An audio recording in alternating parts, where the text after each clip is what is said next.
Gifts correspond to high aptitudes, high potential. I use the term gifted to designate any person, young or older, who possesses a natural aptitude that places her among the top 10% in her age group. These high aptitudes serve as building blocks when we begin studying and practicing to become competent in a particular field. We see that in music, we see that in sports, in fact, in every field of learning. We learnt that Thomas was gifted in a range of ways. Like all parents, we had a sense early on that he thought and acted a little differently to his peers. Thomas seemed to think about things differently and asked questions that you might normally associate with an older child. And just his general level of activity and curiosity, which was insatiable. There were indications that Ruby was gifted when she was quite young. She started talking quite early, and friends had made comments that she seemed to be doing things differently than other kids that they knew. She was always seeking information and asking lots of questions. She had a lot of interest in learning letters and reading, and she used complex language. Some of the early signs that a child might be gifted are often the verbal ones, so a very broad vocabulary.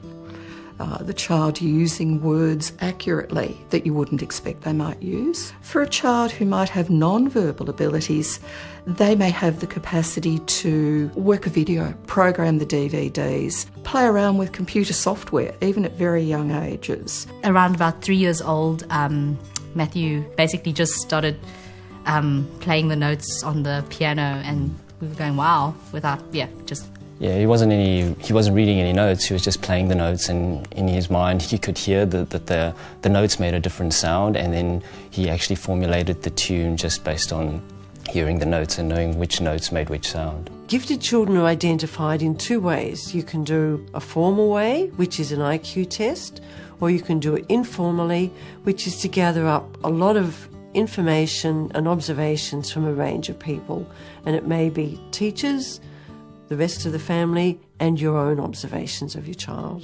When she was going to start 4-year-old kinder, the 4-year-old kinder suggested that she be tested by a psychologist, so I took her off to have an IQ test. If parents think their child is gifted, and if the child is perhaps approaching school age, it may well be wise to consider a formal assessment. And then you have a valuable tool to give to the school about what your child might need and any special requests that you might have. And it's been objectively assessed for the parents. We were really weighing up whether we would go to a professional to get him assessed or just send him to school and see how he went, was our thinking. But what really shifted us towards getting a professional assessment from an educational psychologist was that we were concerned that he wouldn't cope with the transition to school, because he had quite a few unique issues. IQ tests are tests of innate potential. I explain it to parents that an IQ test won't tell you how well your child is reading. It won't tell you the level of maths that they're functioning at. What it will tell you is something about the building blocks that may make your child a good mathematician. It is about the innate abilities, the potential a child has to do something. Hi, this is Dr. Joan Pastor from the Healthy Brain and Body Center of Beverly Hills. We've been talking about gifted intelligence and gifted testing, and right now we're looking at characteristics that people show at a very young age that might indicate that their intelligence is higher than average.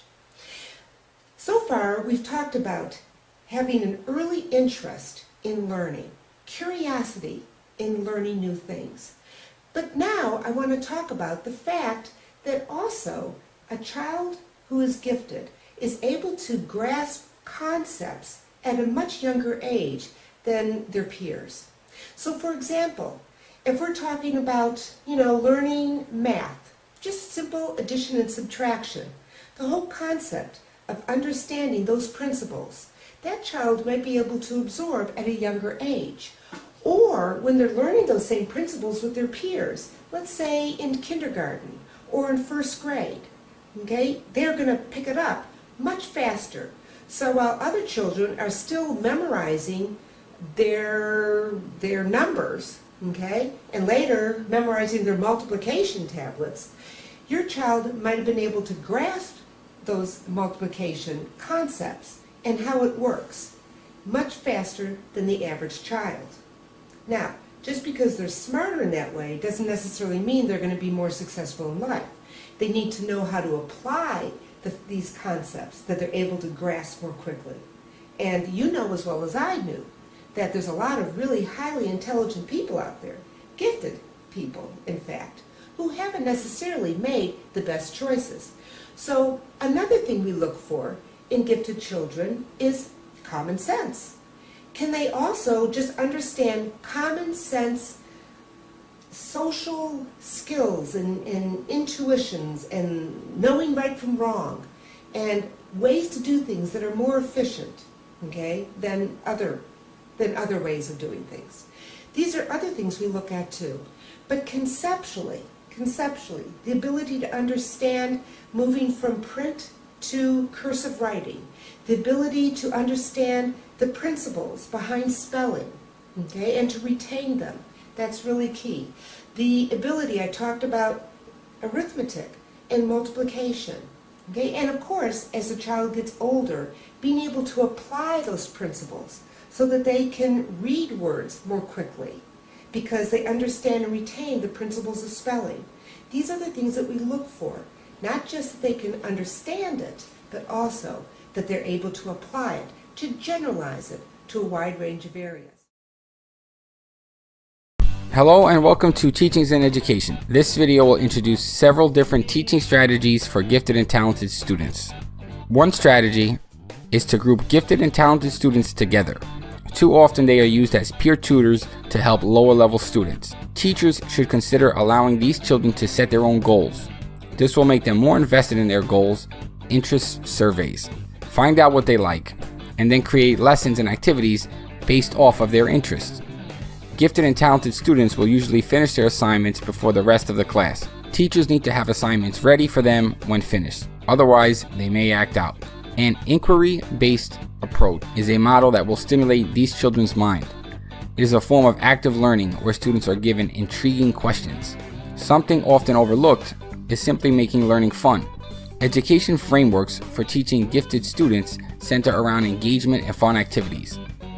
20% time is about setting aside 20% of students' time for them to work on their own interests and projects, where they can innovate. Teachers should offer choice in assignments.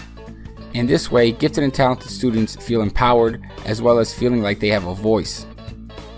Research shows that project-based learning models benefit high-performing and gifted and talented students. Try offering these students leadership roles in the projects. Freedom to move about is an accommodation often made for these students. Being stuck at their desk is something that most students hate. Incorporate kinesthetic activities. Many gifted students are excellent readers and enjoy reading. As a teacher, provide them many different reading materials. These children are often very good with technology, so encourage them to use it in their academics. Add it into your lessons. Avoid rote learning, which is memorization and repetition strategy. These students deserve more and require more from classroom teachers. What most of these children love above all is a challenge. They desire to have challenging tests. Because these children are at a higher level than other students, teachers need to differentiate instruction and the curriculum. Differentiation is in the best interest of these children. Gifted and talented children need to take risks. Studies show that they lack grit because everything comes easy to them. It's okay for them to fail every once in a while. These children are often bullied because of their academic abilities. Don't single them out and make them the target by saying how great of a student they are. And lastly, use a gamification approach to the classroom where students can compete academically and these children have a reason to succeed beyond the usual A they get.